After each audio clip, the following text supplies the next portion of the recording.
Susto considerable esta mañá no barrio coruñés do Ventorrillo pola gran cantidade de fume que saía polo tellado dun edificio nun incendio causado presuntamente por un curtocircuito. Houbo que desaloxar os veciños e parece que foi en parte pola tardanza da muller da vivenda afectada en alertar os bombeiros, porque media hora antes de que saltara a alarma informouse de como se usaba un extintor. Houbo momentos de gran tensión, escoiten. Veo a chica que, a ver, si sabíamos, si podíamos, pues non daba dito, si podía meu marido o extintor, porque ela pobrilla, claro, cos nervios non daba a ver tu extintor. Foi horrible, horrible. Nos temos aquí, porque aquí vive, bueno, a nora, temos un bebé tamén, que arriba, que, claro, primeiro sacalo, claro, fomos para outro piso. Xa estaba preparadinha na mesa para ser. Eu non quería marchar, quería desayunar. Boas tardes, benvidos ao Galicia Noticias deste xoves 26 de marzo. A Garda Civil identificou dúas persoas como presuntos responsables da manda de cans que atacou unha muller en Tomiño.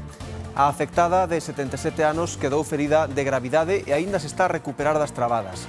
Paseaba pola contorna da súa casa cando os animais se abalanzaron sobre ela. Os expertos nas conductas animais lembran a importancia de manter a calma e seguir algúns consellos ante ataques de cans como este. Non correr, non gritar, porque todo iso vai a facer que vayan máis detrás nosa, provocar máis a agresividade e o movimento vai a facer que nos persigan. O mellor é intentar manter a calma o máximo posible, en silencio, evitar non gritar, sei que é unha situación moi difícil porque o pasas mal e pasas medo, pero intentar manter a calma no máximo posible e pedir axuda. Susto importante en Pollo ao caer unha árbore sobre un vehículo en marcha. As imaxes, como ven, son aparatosas, pero o condutor, un home de 76 anos, logrou salvar a vida pola súa rápida reacción e por uns cables da luz que frearon a árbore. Iso sí, o afectado di que aínda non lle marchou o medo do corpo. Estamos falando, bueno, agora vou dar un brigar abaixo. É tudo así, é pasou así. Cando chego aquí, veo a moles.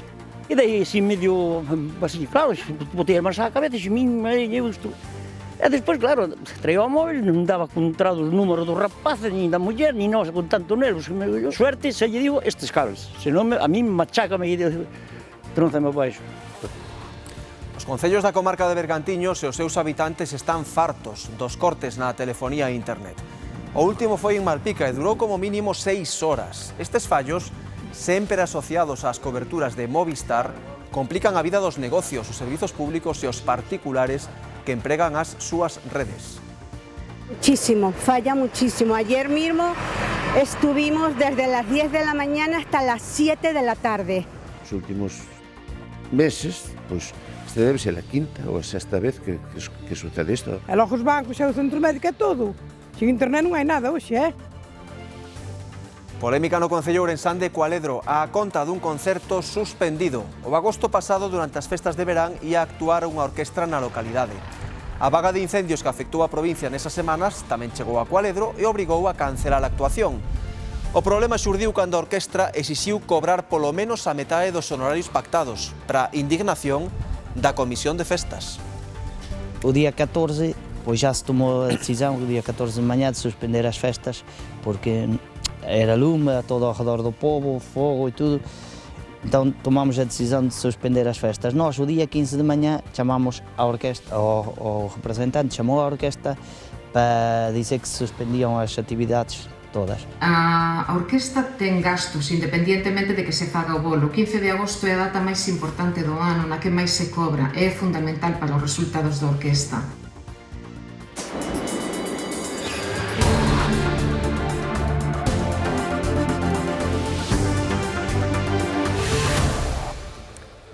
O xurado popular do xuízo polo crime de Salceda, que esta semana se está a celebrar na audiencia de Pontevedra, xa está a deliberar. Os seus integrantes terán que decidir sobre a culpabilidade ou inocencia do procesado.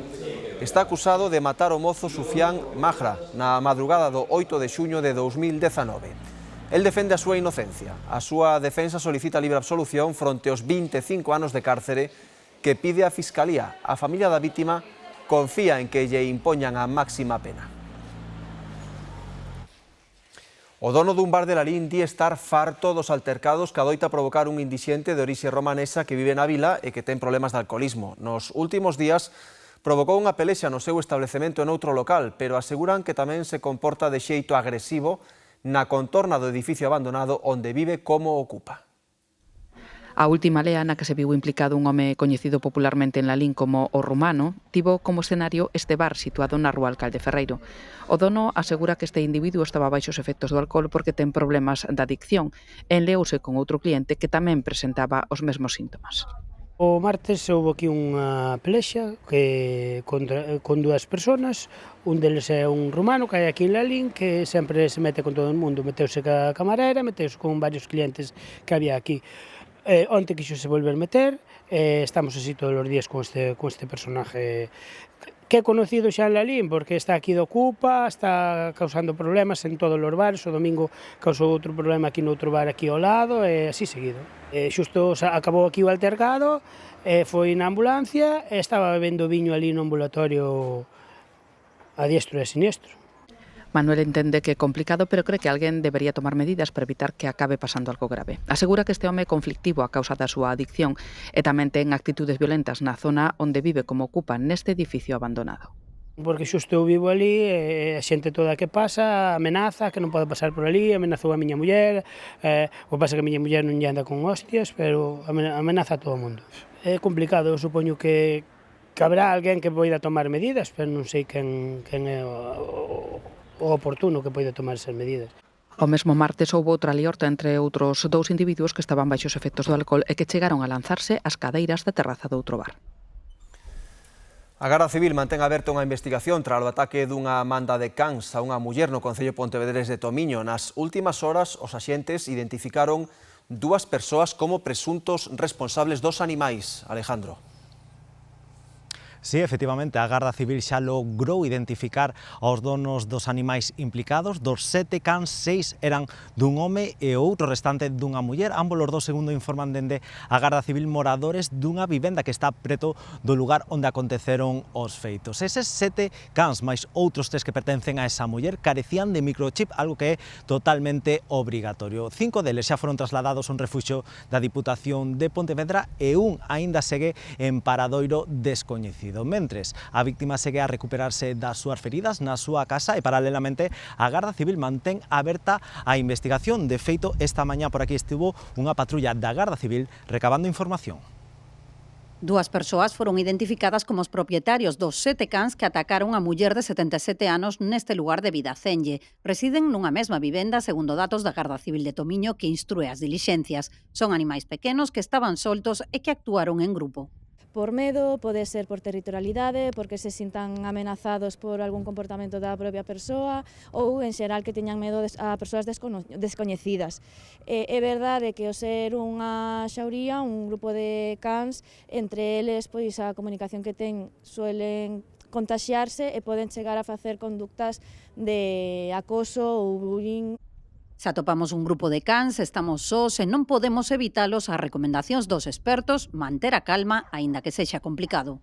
Non correr, non gritar, porque todo iso vai a facer que vayan máis detrás nosa, provocar máis a agresividade e o movimento vai a facer que nos persigan. O mellor é intentar manter a calma o máximo posible, en silencio, evitar non gritar. Sei que é unha situación moi difícil porque o pasas mal e pasas medo. As autoridades identificaron na zona 10 cans en microchip, 7 participaron no ataque e 5 deles foron xa recollidos polo Centro de Acollida e Protección da Deputación de Pontevedra. Un continúa desaparecido. Todos estaban soltos, algo que non está permitido e que é habitual, sobre todo nas zonas rurais. As medidas de seguridade son fundamentais, que estén os cans tamén sempre con supervisión. Non pode estar un can solto sin o seu dono, o seu propietario, vigilando que está facendo. É moi frecuente, pois, nas vilas, pois, abrirlle os cans e que salan soltos, e iso é moi perigoso.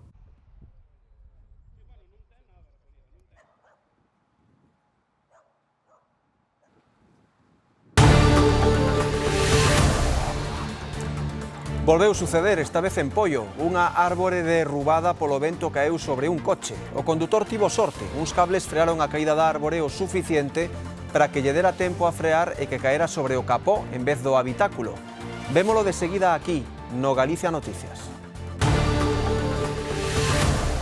Este vehículo de gama alta foi roubado no concello do Pino. Despois os ladróns levaron unha zona illada en Negreira, onde lle modificaron a carrocería, a matrícula e o número de bastidor para evitar que o detectaran. Logo trasladarono a Valencia e finalmente a Eivisa, onde foi localizado.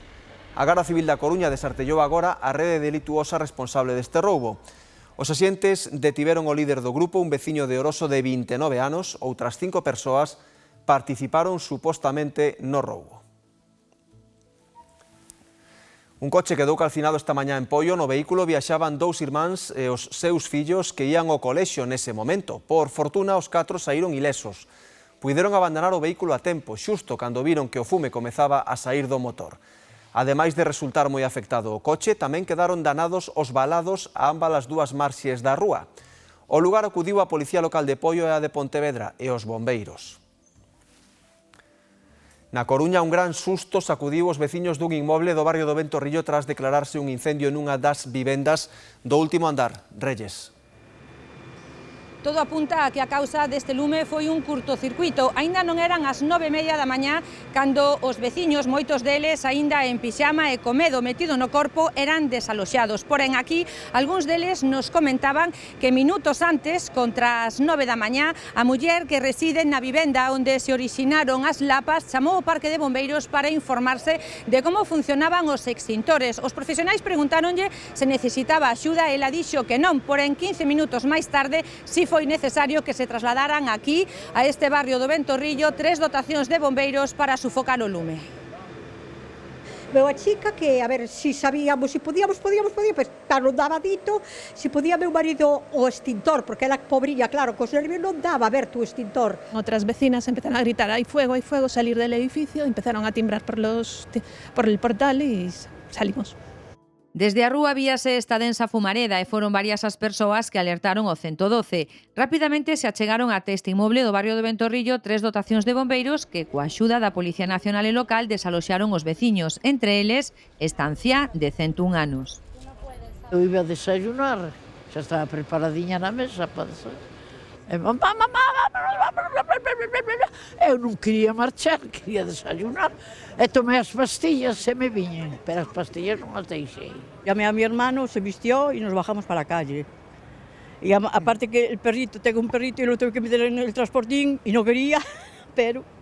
Horrible. Eu baixei sin bata porque me dou despois miña neta, pero eu baixei en pijama e sin zapatillas. Pois isto é para todos, aparte fixo bastante fumareda, entonces en principio temíamos que fora unha cousiña un poquinho máis grave, pero bueno. Un susto grande, porque un par de minutos después ya estaba todo el cañón de las escaleras todo lleno de humo.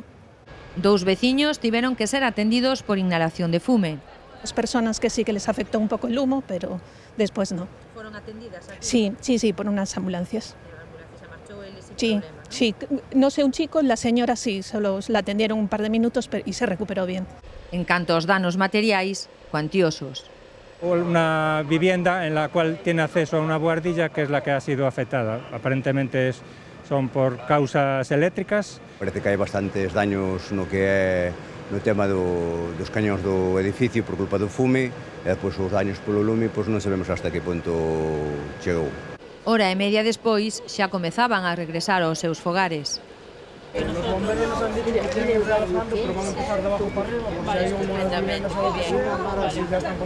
Estamos realizando labores de desescombrado de la buhardilla y por el exterior en otra calle labores pues igual de saneamiento de la cubierta. Agora toca avaliar danos e recuperarse do susto que levaron. Unha nova vertedura no río Sar mantén en alerta os veciños de Bertamiráns no concello de Ames. Malia que se descoñeza a súa procedencia, o certo é que no tramo do paseo fluvial presenta unha cor escura que fai recordar outra vertedura que sufriu no mes pasado de outubro. Desta volta non vai acompañada de cheiro, pero a turbidez da auga failles estar atentos. Unha intensa cor escura, pero sen cheiro nin restos orgánicos. Este é o aspecto que presenta estes días o río Sar o seu paso por Bertamiráns, pero semella que os veciños da localidade están afeitos xa a ver o caudal así na zona do paseo fluvial. E sempre que os días que non chove suele estar un poquinho máis sucio, un poquinho máis revolto. Ao final sabemos de onde vayan as aguas e tampouco se pode evitar. Hai que dicir que o cortiño pequeniño que tal sí que está un poquinho máis limpo sempre, pero grande, sobre todo nesta zona, suele estar un pouco máis descoidado. Casi nunca o vimos de outra maneira, A veces é un pouco excesivo, pero sempre está marrón espeso, vamos, marrón espesito. Sí, casi siempre. A veces suele mal, outras veces no, pero bueno.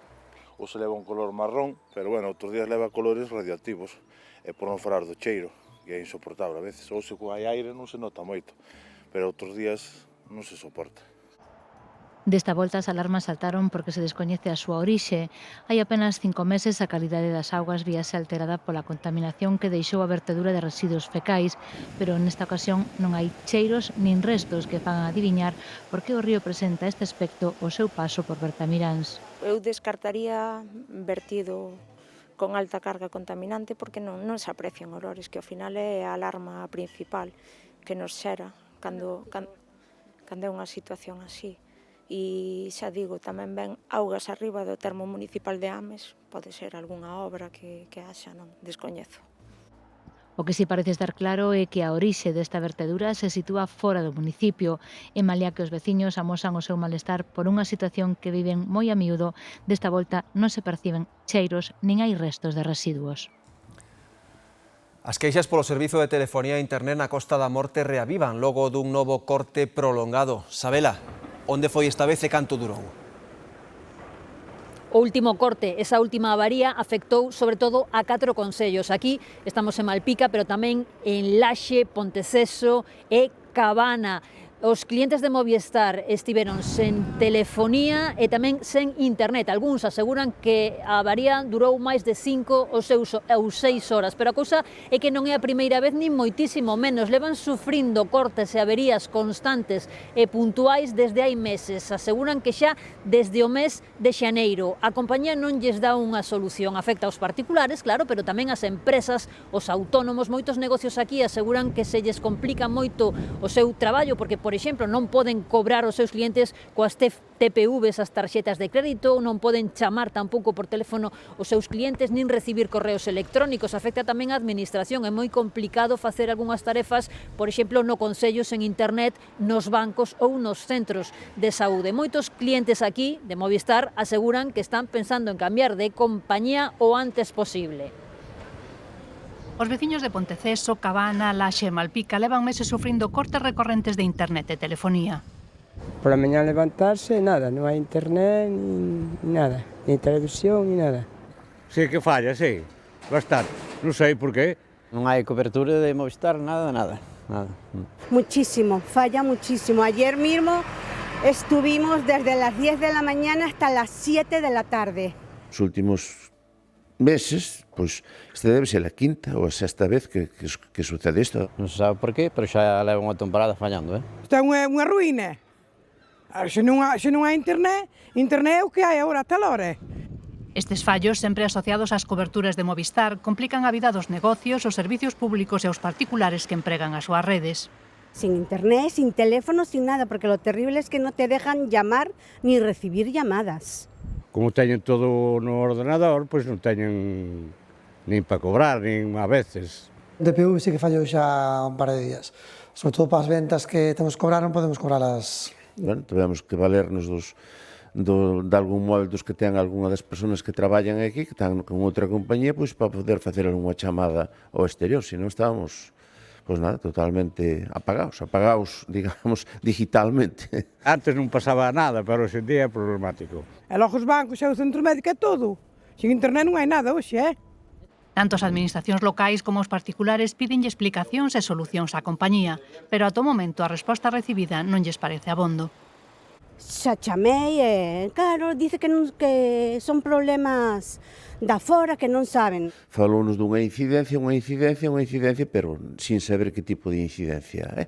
Non saben, non, porque, por exemplo, a min o mes pasado, que tamén hubo durante uns días, eu estuve hasta 24 horas sin internet, queríanme cobrar casi 70 euros de factura. Eu dixenlle, non, veu ao banco e devolvína. Dixen, mentras non me arreglen isto, bueno, non fixe moito, pero devolveronme 20 euros. Pero... Como cliente de Telefónica, pois que levamos moitos anos traballando con eles, pois non, como sempre, non sabemos que exactamente que é o que está, e creo que temos dereito a sabelo. Din que de seguir así non lles vai quedar máis remedio que cambiar de compañía. Un veciño de Poio logrou saír ileso despois de que lle caera un árbore sobre o coche que conducía. Os cables da luz salvaronlle a vida ao conter o impacto das polas. Iria. Si, o forte vento rexistrado onte tronzou en dous este ameneiro que caeu sobre a estrada xusto sobre o capó do coche que conducía este veciño. Por sorte, os cables da luz lograron conter a caída das polas, facendo que o golpe fora máis suave e que hoxe, de milagre, poda contar que está vivo. Aos seus 76 anos, José Carlos volveu nacer onte á tarde. Conducía este coche que ven na imaxe e, aínda que custe crelo, non ten nin unha soa rascadela. Vai-me pasando o meu do corpo, pero cuidado, que ves así tú tranquilo, e caes de verdade, a miña vida veio tan susto como isto. Quirei palo, e depois non daba contrado o teléfono para chamar, e ese que está ao lado da casa, a 50 metros. Un refacho de vento fendeu este vello salgueiro sobre o capó do seu coche. O golpe puido custarlle a vida, pero os cables da luz amorteceron o impacto. Doulle tempo a frenar, por sorte tamén o árbol quedou apoiado no tendido, máis no talude de enfrente, e afectoulle a parte dianteira do que do motor, simplemente a chapa do capó do coche. Mellor foi así e tal, ahora que sí, que doume gracia os cables. Estes cabliños, foi que me deu gracia, senón, a mellor estaría por aí, a mellor tirado nun hospital, ou sei, porque a hostia que veixo eso, ou aquelas callas que traía. Os cables estiraron ata o chan polo peso das polas, pero foron reparados a primeira hora da mañá. Agora toca retirar o que queda do salgueiro, un bello exemplar que cedeu pola forza do vento. Bueno, nese momento hubo rachas bastante fuertes, aquí cerca de 70 km por hora, que ao ser de nordés, pois afectanlle bastante as árbores. Teño dito, calquera día vai dar un peligro, mira, vai me tocar a min, bueno, vai tocar a outro. Por iso pide que se quite canto antes esta e calquera outra árbore que supoña un perigo pros peóns e os coches que atravesan o lugar da lameiriña. Eso xa tiña que vir o ayuntamiento a sacar isto xa de aí. Porque isto vai joder outro tamén máis. Como podedes ver, hai árbores que sí que realmente corren perigo e poden xerar algún problema. É recomendable desde aquí que a toda a xente que teña árbores que teña conciencia, porque nunca pasa nada, pero pode haber unha desgracia, pode pasar unha persoa camiñando ou mesmo nun coche, e despois é cando nos acordamos dos grandes problemas que poden acarrear, mesmo económicos e persoais. Este suceso que recorda o da condutora de Caldas que sobreviviu ao impacto dun piñeiro de 3 toneladas tamén tivo final feliz. No caso de José nin sequera o coche rexistrou danos importantes. O que puido ser unha traxedia acabou en milagre e hoxe toca celebralo.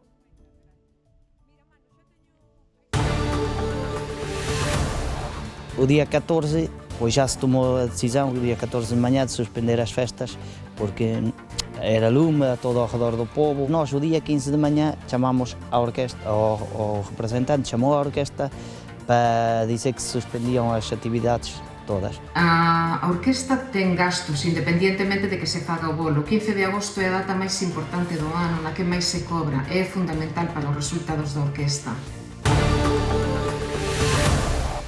A Coruña quedará sen servizo ferroviario coincidindo co arranque da Semana Santa. As obras que realiza o Adif nos accesos ao porto exterior de Lagosteira e na futura estación intermodal impedirán a circulación ferroviaria mañá venres e o sábado. Este corte afecta tanto servizos de alta velocidade como a media distancia. Renfe pon a disposición dos viaxeiros afectados un servizo alternativo por estrada. Serán 53 autobuses e 10 taxis que permitirán conectar coas estacións de Santiago, Rábade e Ferrol.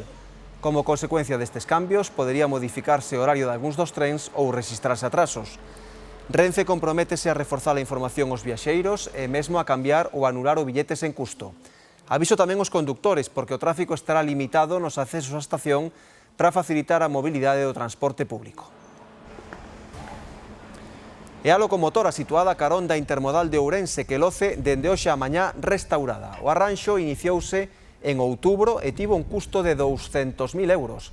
A locomotora é orixinal, construída no ano 1927 e cedida por Renfe ao Concello de Ourense na década dos 70. Nos últimos anos presentaba unha imaxe moi deteriorada e mesmo os veciños realizaron concentracións solicitando o seu arranxo. En algúns momentos serviu de refuxio para indixentes. Aínda que se baraxou a posibilidade dun traslado para condicionala definitivamente, optouse por unha carpa e arranxala no lugar onde está situada. Hoxe a mañá retiráronse todos os aparellos que a cubrían para que lucira totalmente remodelada. O de Cualedro foi un dos moitos incendios que devastaron a provincia de Ourense no mes de agosto pasado. Neste caso pillounos en plena celebración das festas o que obrigou á cancelación da orquestra. Os músicos reclamaron xudicialmente o seu caché e para evitar ir a xuízo, a Comisión de Festas chegou a un acordo. Acabaron pagando 4.000 euros. O lume comezou a ameazar Cualedro o 13 de agosto. Tan só un día despois, e vendo que a situación empeoraba rapidamente, a Comisión de Festas decidiu suspender os festexos. Comunicáronllo a orquestra que os emprazou a falar máis adiante para atopar unha solución. Ao inicio querían fazer a festa para setembro, outubro. Eu disse, mira, para essas festas é-nos impossível, porque a gente marcha toda do povo e non temos gente no povo. Eu garantizo-vos fazerem já para o ano, ou dentro de 2 anos, ou dentro de 3. E eles a toda a costa que não, e não chegamos a um acordo. Então foi quando nos denunciaram. O caché da orquestra eran 16.000 euros, dos que finalmente a Comisión de Festas pagou 4.000 nun acordo extraxudicial. Os veciños apuntan que a suspensión das festas era inevitable ante o avance do incendio e non contaban con verse nunha situación como esta. Nos 3 días podoche dicir que poden vir tranquilamente 8 actuacións, entre gaiteiros, charangas, grupos, outras orquestras, discomóviles. Ninguén pediu nada. Deses naide pediu nada, todo o contrario, ofreceronse para botarnos un cable se facía falta. Entonces, isto sí que nos molesta, nos indigna e nos enfada. Parece que xa estaban avisados de que non se podía montar por as circunstancias que había. Entón chegamos ao punto que queren cobrar ese diñeiro, pois eu vexo que non me colle na cabeza, Por outra banda, a empresa di que ante a falta de acordo para unha nova data pediron primeiro a metade do caché para repartir as perdas entre ambas partes. Finalmente aceptaron os 4.000 euros de indemnización e non ir a xuízo. Explican así o porqué da súa decisión de non renunciar aos cartos. A orquestra traballa entre 70 e 80 bolos cada ano. Cada un é importante, pero do 15 de agosto é fundamental. Os músicos de Orquesta Costa Dorada, os músicos, o montaxe, o equipo técnico, absolutamente todos cobran, independientemente dos bolos que se fagan, porque teñen unha nómina, e todas as empresas teñen uns custes fixos, independientemente de que se realice o bolo ou non. En Cualedro celebran este ano por vez primeira unha carreira popular nas súas festas coa que contan paliar parte dos cartos perdidos o ano pasado. Ilusión din non vai faltar, aínda que o presuposto teña que ser algo máis axustado. En Viveiro está todo preparado xa para a celebración da Semana Santa. Os actos comezan mañá, coa procesión das Dores, pero as procesións principais serán os días festivos, xoves e venres santo.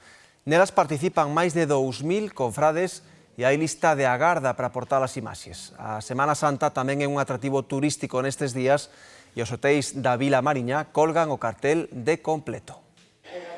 Entramos nas entrañas da Semana Santa de Viveiro. Para que unha procesión saia á rúa, o traballo comeza aquí. Hai que pasarlles o ferro aos hábitos, preparar os complementos dos confrades e as andas.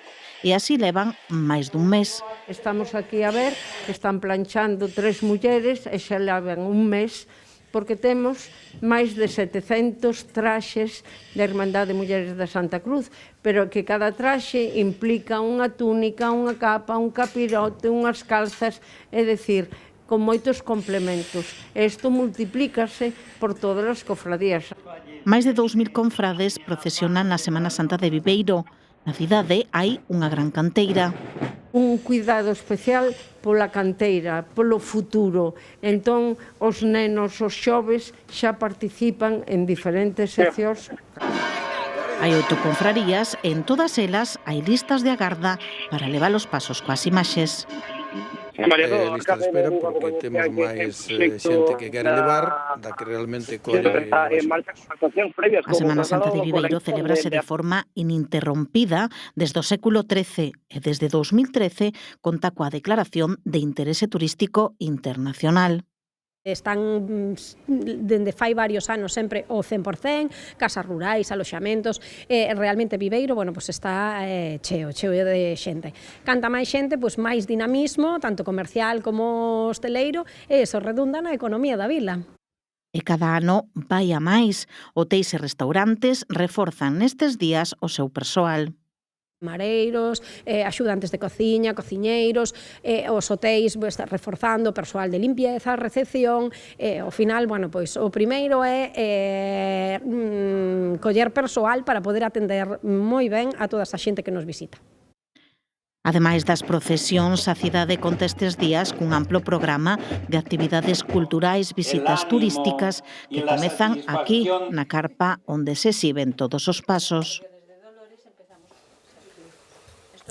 A cidade de Vigo ultima os preparativos da Festa da Reconquista. Un dos sectores que máis traballo vai ter vai ser o da hostalería. Os bares e restaurantes xa teñen os almacéns cheos e prepáranse para non descansar apenas durante toda a fin de semana.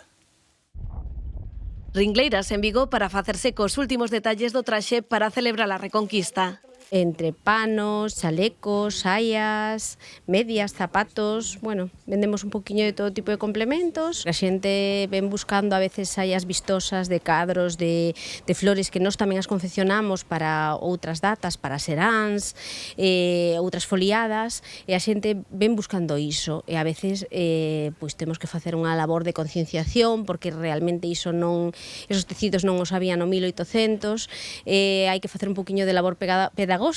Tamén están cheos os almacéns de bares e restaurantes que se preparan para atender os milleiros de visitantes que se agardan durante a fin de semana. Que sí, ha llegado muchísima más mercancía, de verdad que esperamos que todo el centro esté a tope, pero bueno, al final lo que buscamos es que la gente salga contenta, de mucha más cerveza, muchísima más cerveza que refresco, ya te lo digo, y bastante chorispanes también, o sea, vamos a estar al 100%.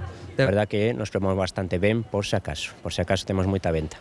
Moita cerveza, moito refresco e tamén moita comida. Esperemos vender moito produto. As previsións dos hotéis da cidade apuntan alto e aínda reciben reservas para fin de semana. Estamos esperando encher, a verdade é que nos quedan aínda algunhas habitacións por encher, pero é unha fin de semana para nos moi importante porque é unha festa na que Vigo se engalana e bueno, desexando disfrutar, a verdade. Para viaxar no tempo ata 1809 e vivir a expulsión das tropas francesas, a organización da festa reconstrúe a zona vella. Todo en camiño, vamos, acabando de montar as estruturas que nos corresponden a nós, son menos dende novembro, comenzanse a reunir as diferentes comisións de traballo para ir vendo pois, o guión, o vestuario, porque para encargar cousas, bueno, algunhas cousas non darían tempo siquera, hai que encargar casi dun ano para outro. Os participantes xa teñen ensaiada a gran representación da Reconquista de Vigo, que será o domingo ás 6 da tarde. Coa chegada da primavera e do bo tempo, moita máis xente anímase a botar a andar polas rutas de sendeirismo. Unha práctica, por outra parte, recomendable durante todo o ano polos enormes beneficios que reporta para a saúde. Así é todo, para evitar mancarse ou deshidratarse, compre ter en conta unha serie de consellos á hora de poñer un pé tras outro e botarse a camiñar. O sendeirismo resulta beneficioso para a saúde ao longo de todo o ano. Pero, co tempo primaveral e máis aínda tras un longo inverno, dispárase o número de seguidores desta práctica que de partida non require un bo estado físico e moito menos un rendemento deportivo exixente. Hai anos non facía nada, empecé a facer exercicio e encontro moito mellor. Me tranquiliza. E durmo mellor de noite. Claro. Os beneficios son moitos. Beneficio cardiovascular, beneficio para manter a mente e o corpo san, a nivel de estrés laboral, a nivel de estrés da vida mesma. É un deporte fácil, un deporte que todo o mundo pode facelo, é un deporte que está ao lado das cidades e dos povos. A hora de botar a andar, compre seguir unha serie de recomendacións principalmente relativas ao calzado e a roupa. Se o terreo é irregular, débense protexer os nocellos para evitar escordaduras, ademais de usar pezas de vestir que transpiren. Doutra banda, a hidratación resulta fundamental, sobre todo cando vai calor, polo que non está de máis levar unha botella de auga en calquera das súas múltiples modalidades. A xente que fai senderismo ou trekking suele levar a botella, non leva tanto o sistema de hidratación. Algúns que fan moi largo, sí, pero se non, o normal é que leven auga nos botes. Un calzado importante, unhos bons tenis, unhas boas zapatillas, algo cómodo, depende do terreo, acompañado. É importante avisar onde va sempre. Pero xa sexa senderismo, sexa ciclismo, outro deporte. Vas aprendendo un pouco polas bravas, cando empezas, pois non sabes moi ben, te sales cas zapatillas que tes por casa, ves que hai, que me doi por aquí, falas con amigos, pois pode ser isto e probas e ao final, pois acabas comprando, pois, como ten que ser, unhas zapatillas adaptadas para que non te podes mancar. Millor é que se asesore nunha tienda especializada, se pode ser. É mellor comprar unha vez algo concreto que non comprar seguido cousas que ao final non che van a servir. Sexa polo medio do monte, pola beira do río ou polas coñecidas popularmente como rutas do colesterol, o caso é poñelo pé no camiño e coidar os pasos. Ata aquí o noso tempo por hoxe, quedan xa con Marta de Arriba do Telexornal. Grazas pola compaña e moi boas tardes.